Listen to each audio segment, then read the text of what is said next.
pessoal, tudo bem? Para quem ainda não me conhece, meu nome é Elaine, sou professora de História, e no vídeo de hoje eu vim falar sobre uma coisa que muitos alunos ainda me perguntam, que é assim, tem que decorar isso? História é uma matéria decorativa? Ou então assim, muitos pais, ai, mas eu não entendo porque o meu filho tira nota baixa em História, porque é só decorar as coisas. E isso acaba gerando um pouco de confusão na cabeça dos estudantes, porque assim, história é uma matéria decorativa? Não mais. Já foi, há muito tempo. Inclusive, assim, quando eu estava no ensino fundamental 2, que foi na década de 1980, peguei aí o período do finalzinho da ditadura militar, que terminou em 1985. E eu só estudava História do Brasil. Então, no ensino fundamental 2, eu só estudei História do Brasil. E, assim, a história de uma maneira, uma visão eurocêntrica do homem branco, colonizador, aquela questão do nacionalismo, dos heróis nacionais, dos símbolos nacionais. Eu só fui começar a ter contato com história geral, né, história do mundo no ensino médio e depois também na faculdade. Ensinava essa história de uma maneira diferente. Na verdade, assim, quando eu estudava, eu lembro até hoje da capa do livro, né, de História do Brasil, não vou me lembrar o nome do autor, mas eu lembro da capa assim, né, como se fosse hoje. A professora fazia a gente copiar os capítulos do livro no caderno, depois os exercícios eram um tipo questionário, né, no próprio livro era assim, e aí você fazia aquele questionário, a professora corrigia e, né, aquilo caía na prova. Ou então, uma coisa que ela fazia muito, eu tive a mesma professora do sexto ao nono ano, chamada oral. Tudo era um motivo para fazer chamada oral. E confesso que isso me deixou um pouco traumatizada, porque assim, a gente tinha que decorar os nomes do Dom João VI, Dom Pedro I, Dom Pedro II, que ia ter chamada oral. Só que assim, eles têm mais de 10 nomes cada um, e aí de você se rasga. Ou então assim, o que aconteceu no dia tal do mês tal, mas sempre referente à história do Brasil. E isso, sabe, eu não via sentido naquela época, lógico, eu não ia falar isso para a professora, porque eu morria de medo, mas sabe, não tem sentido. É assim, professora, você sabe o nome completo do Dom Pedro I e Dom Pedro II? Não, não sei. Mas você é professora de história. E, assim, é importante eu ensinar para vocês qual o nome completo do Dom Pedro I e do Dom Pedro II, ou explicar para vocês o processo que levou à independência do Brasil, a organização do Brasil no primeiro reinado, a volta do Dom Pedro I para Portugal em 1831, deixando o Pedrinho de Alcântara, que será, né, o imperador Dom Pedro II, período regencial no Brasil, né, toda essa estrutura política, econômica, social do nosso país. Então, percebam a diferença? Ainda recebo reclamações, principalmente por parte de alguns pais, porque assim, você fala que não cobra data em prova, mas apareceu lá uma data. Algumas datas, elas se tornam muito importantes, porque elas referem-se a marcos históricos importantes. Por exemplo, Independência do Brasil, 7 de setembro de 1822. 7 de setembro é feriado. Aí muita gente, né, ouve a palavra feriado e, né, feriado, não quero saber o que é. Algumas datas a gente vai se acostumando a elas. Por exemplo, Nós estávamos falando agora, antes das férias, no 8º ano, sobre a Revolução Industrial na Inglaterra, no século XVIII. Eu preciso que os meus alunos saibam essa localização temporal, no sentido de que a Revolução Industrial na Inglaterra aconteceu no século XVIII. E eu preciso que o aluno saiba o que é o século XVIII. Sabe aquela condição de séculos? Então, essa é a localização que a gente precisa ter. Ou então, localização espacial. Revolução Industrial, Inglaterra. A Inglaterra fica na Europa. Sabe, esse tipo de coisa? Mas isso não é decorar. Nem isso é decorar. É localização no tempo e no espaço. Eu preciso que vocês entendam causas e consequências. Então, assim, todo fato histórico, ele tem uma causa, uma ou várias causas. As causas são os motivos. Eles vêm antes do fato histórico.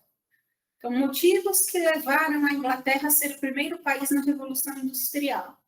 Ou causas para a Segunda Guerra Mundial, que foi o assunto que eu estava estudando com o 9º ano. Então, assim, causas que vêm antes, o fato histórico e as suas consequências, os seus desdobramentos.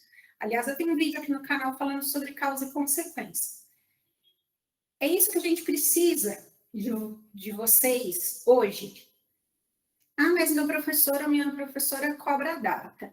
Mais importante do que saber a data é você entender o que está se passando. Vou usar o exemplo do 9º ano. Nós estávamos falando de Segunda Guerra Mundial em junho. Só que mesmo falando da Segunda Guerra Mundial, nós estávamos falando da primeira. Porque é uma sequência de acontecimentos. A Segunda Revolução Industrial, o imperialismo, a Primeira Guerra Mundial, o pós-Primeira Guerra com o Tratado de Versalhes, a ascensão do fascismo na Itália, 1922, a crise de 29, a ascensão do nazismo na Alemanha na década de 1930, o expansionismo fascista na década de 1930, a Segunda Guerra Mundial. De novo, algumas datas são importantes, como 14 de julho, queda da Bastilha, 1789, início da Revolução Francesa. Mas isso é uma coisa que, de tanto você estudar, você acaba entrando na sua cabeça.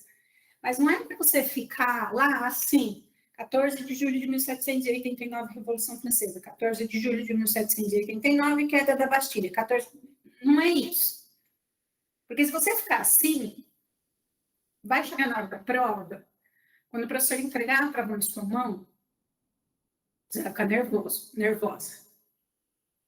Porque aí você fica com aquele negócio, não posso esquecer, 14 de julho de 1789, queda da Bastilha, 14 de julho de 1789, queda da Bastilha. Aquilo vai te dando um nervoso, que aí a hora que você recebe a prova na mão, você está com uma ansiedade tão grande, porque você não pode esquecer aquela informação, que você vai esquecer, por causa da ansiedade. E assim, agora esqueci, é 14 ou 15, é junho ou julho, é 1789 ou 1798. Então, gente, entendam o seguinte, já passou essa época. História não é matéria decorativa, nem geografia. Geografia, eu tinha que decorar as capitais de todos os países, as capitais de todos os estados brasileiros, as bandeiras dos países. Eu até brinco com os meus alunos. Se a informação é uma informação Google, o que eu chamo de informação Google, fica tranquilo. O Google está aí para ajudar a gente. Se é uma data que eu preciso dela, eu coloco na prova. Preciso dela. Só que assim, eu não, né? Todos os professores de história, de geografia também. A gente precisa que vocês consigam se localizar no tempo e no espaço. Vocês tenham noção de tempo e de espaço. Aí, lógico, os pais, muitos dos pais dos meus alunos, eles têm a minha idade, um pouquinho mais, um pouquinho menos.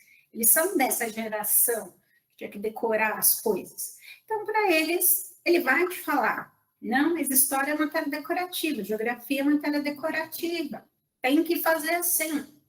Tem não.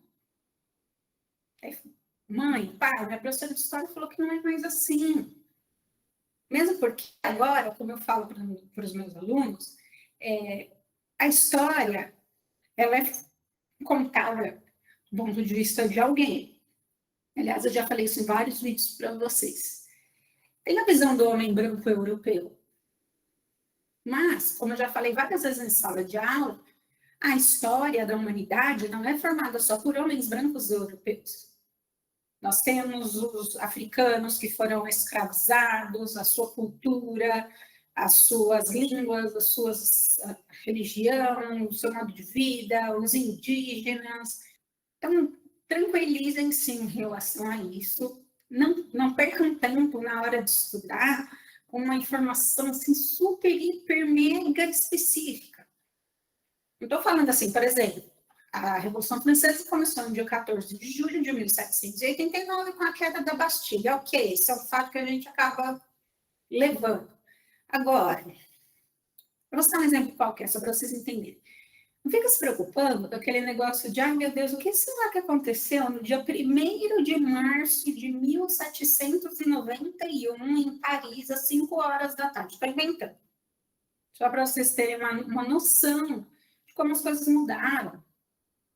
Assim, como eu digo para os meus alunos, professor, esqueci o nome. Você sabe explicar? Esqueci o nome do negócio. Você explicar, então explica. Por exemplo, quando estávamos falando da crise de 29, o New Deal, o plano de recuperação econômica do presidente Roosevelt nos Estados Unidos, caiu sobre o New Deal na prova, no nono ano. Aí uma menina me chamou e falou assim, professora, eu não lembro o nome, mas eu sei explicar. Linda, explica. Ela explicou tudo certinho. Ela tinha esquecido o New Deal. A professora, não lembro. Eu falei, não explica. Não preciso do nome. E explicou certinho. Então, assim, cuidado com esse negócio de querer ficar decorando detalhes. Sabe aquele coisinho que fica no cantinho da página do seu livro, da apostila, um negocinho de nada, assim, que você vai ficar ali desesperado e não presta atenção no que é essencial. Ok? Então, tranquilizem-se. Nós precisamos que vocês entendam o processo das coisas. E aqui eu falo em nome dos professores de História e Geografia também. Não fica vendo esse negócio de ficar decorando coisinha que vocês vão ficar muito ansiosas na hora da prova. E aí vai dar aquele famoso branco. E aí depois, quando a gente entrega a prova, você fala, mas eu sabia disso. Você sabia e se, deixou a ansiedade tomar conta, porque fica aquele negócio que, eu preciso saber disso, eu preciso saber disso, e muitas vezes nem é uma informação tão importante assim. Então, acalmem-se, entendam o processo das coisas. Estou fazendo esse vídeo agora porque logo a gente volta, né? E aí algumas escolas, como a que eu trabalho, as provas trimestrais serão agora em agosto. Então, já fica aí como uma dica de estudo para vocês. Foquem no que é mais importante, foquem no processo histórico. As causas, consequências e fatos históricos. Aproveitando, encerrando já o vídeo, vou deixar aqui como tela final o vídeo que explica justamente a questão sobre causas e consequências, que tem bastante gente aí que confunde. Então, é nisso que vocês têm que focar, processo histórico. Para encerrar de vez, não se esqueçam de curtir o vídeo, compartilhar com seus amigos, se inscrever no canal, ativar o sininho para não perder nenhuma novidade. Se você ainda ficou com alguma dúvida, deixe um comentário aqui embaixo que eu te respondo, tá bom? Então, muito obrigada por ter acompanhado o vídeo até aqui. Um beijo e eu vejo vocês no próximo. Tchau, até mais.